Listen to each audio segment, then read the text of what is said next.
As some of you already know, I crashed my bike and I've got to stay off of it for at least another month here.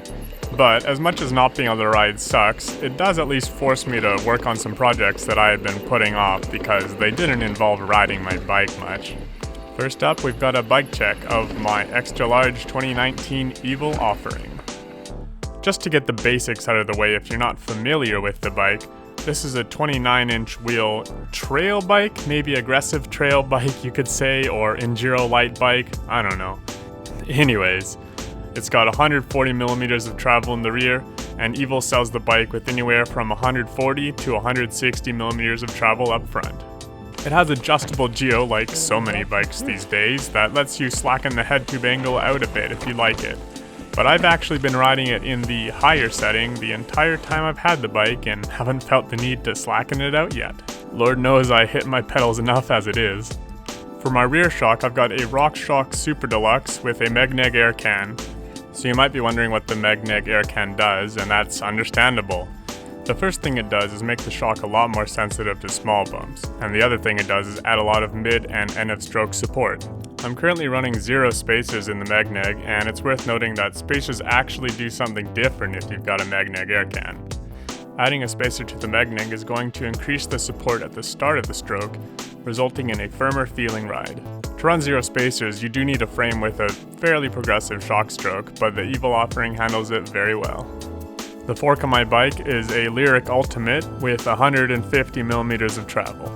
I actually don't know how many spaces are in the fork because I've never opened it up to look, but I quite like it the way it came, so I'm not changing it. I'm rocking some excellent Canadian-made WeAre1 Union wheels, and they're laced into Industry 9 Hydra hubs. For rubber, I've chosen Michelin's Wild Enduro tires with the softer Magix tire compound on the front tire. Driving this whole thing, I've got some really beat up Sram Descendant cranks and a 32-tooth chainring with a well put to use MRP bash guard. Attached to those, I've got 1UP's aluminum flat pedals. In the back, we've got a Sram GX Derailleur, cassette, and tying it all together, literally, a GX chain. Moving on up to the cockpit, these are 1UP Components carbon handlebars with a 35mm rise. I have them at 800mm width right now, but my old handlebars were 780mm, and I'll probably end up cutting these down to match those. The stem is a 50mm 1UP Components EDC stem that lets me store their EDC tool without having to tap my steerer tube and void the warranty on my fork, which I think is really cool.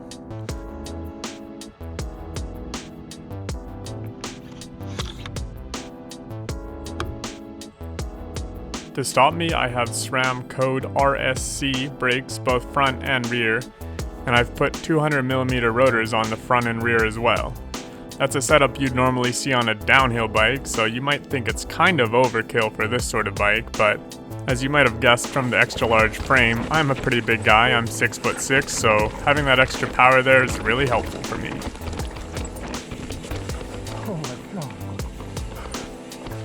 The dropper I've got is a RockShox Reverb with 170mm of travel. I've got to say, I hear a lot of people talking shit about these seat posts, but I haven't had any problems with it yet.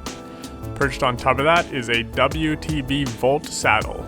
I actually had to look that up because I had no idea. It just came on the bike. And saving the best for last, my water bottle. This is a Fidlock water bottle, and it attaches to the bike through the power of magnets. If you've never used one of these before, I suggest you get one for your own bike, assuming you can stomach the cost. They're well worth it, and I find them a lot easier to use than a regular water bottle. Plus, this water bottle's never fallen off my bike before. Alright, there it is, a bike check on my Evil offering. If you've got any questions about stuff I didn't mention, just leave them in the comments and I'll get back to you. Otherwise, I think we're done here. Thanks for watching. I'll see you guys in the next one.